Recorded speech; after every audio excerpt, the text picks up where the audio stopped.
একদমই সুন্দর একটা রেসিপি তোমাদের সঙ্গে শেয়ার করছি। আশা করি আজকের এই রেসিপিটা তোমাদের সবার কাছে ভালো লাগবে। ভালো লাগলে লাইক কমেন্ট শেয়ার করে দিও। কত সুন্দর একটা পুডিং বানিয়েছি, কারণ এটা হচ্ছে দুধ আর 2টা ডিম দিয়ে পুডিং বানিয়েছি। বেশি খরচও না, অল্প খরচেই কিন্তু এই পুডিংটা বানানো যায়।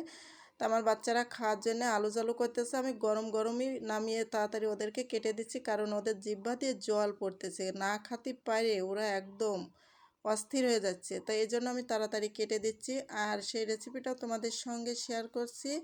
তা তোমরা সবাই দেখতে থাকো কিভাবে আমি এই পুডিংটা তৈরি করেছি। একদমই সহজ একটা পুডিং। তাই এই যে দেখো, উঠাই নিচ্ছি কাঁচাগোল্লার মতো। ফ্রিজে রাখতে পারলে আর একটু ভালো হতো, ঠান্ডা হতো। কলিজাটা একদম ঠান্ডা করা পুডিং এইটা। তো এখানে এই যে দেখো, আমি ছোট্ট বাটির 1 বাটি চিনি নিয়ে নিচ্ছি, আর এখানে 2টা ডিম এই যে ভেঙে রেখেছিলাম, সেই 2টা ডিম এই যে দিয়ে দিচ্ছি।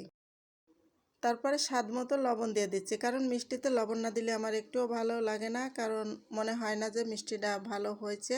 তা আমি লবণ অবশ্যই দিই, তোমরাও পারলে দিয়ে দিও।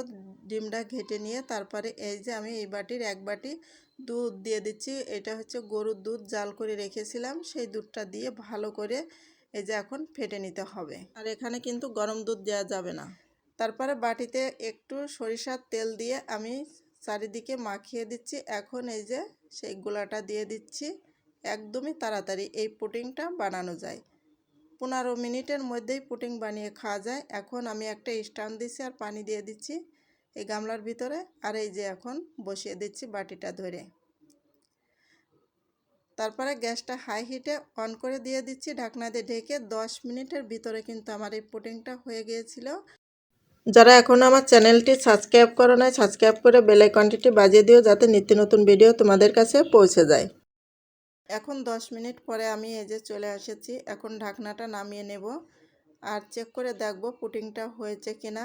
এখন আমি একটা কাঠি নিয়েছি, এই কাঠি দিয়ে এই যে চেক করে দেখতেছি পুডিংটা আসলে ঠিকঠাক হয়ে গেছে। এই যে দেখো, ওয়াও, কত সুন্দর হয়েছে পুডিংটা। এখন আমি একটা প্লেটে একটু ঠান্ডা করে ঢেলে নিচ্ছি, কারণ আমার বাচ্চারা খাওয়ার জন্য খুবই ব্যস্ত হয়ে গেছিলো। এই জন্য গরম গরমই আমি তাড়াতাড়ি একটা প্লেটে ঢেলে নিচ্ছি। আর এই পুডিংটা কিন্তু ঠান্ডা করে, ফ্যানের বাতাসে ঠান্ডা করে, তারপরে ফ্রিজে 1 ঘন্টার মতো 1.5 ঘন্টার মতো রেখে তারপরে কাটলে পারা একদম ঠান্ডা ঠান্ডা খেতে খুবই মানে ভালো লাগে। মনে হয় যে কলিজাটা একদম ঠান্ডা হয়ে গেল পুডিংটা খাওয়ার পরে। দেখো কত সুন্দর হয়েছে, আর মনে হচ্ছে কাঁচাগোল্লার মতো। যদি ফ্রিজে রাখতে পারতাম ঠান্ডায় তাহলে আর একটু ভালো হতো, কিন্তু সে দেরিটা সচ্ছে না। আমি তাড়াতাড়ি ওদেরকে কেটে দিচ্ছি, ওরা খাওয়ার জন্য পাগল হয়ে যায়। যারা আমার ইউটিউব চ্যানেলটি এখনও সাবস্ক্রাইব করো নাই, সাবস্ক্রাইব করে বেল আইকনটি বাজিয়ে দিও, যাতে নতুন নতুন ভিডিও তোমাদের কাছে পৌঁছে যায়। আশা করি আজকের রেসিপি সবার কাছেই ভালো লাগবে। ভালো লাগলে লাইক কমেন্ট শেয়ার করে দিও। আল্লাহ হাফেজ।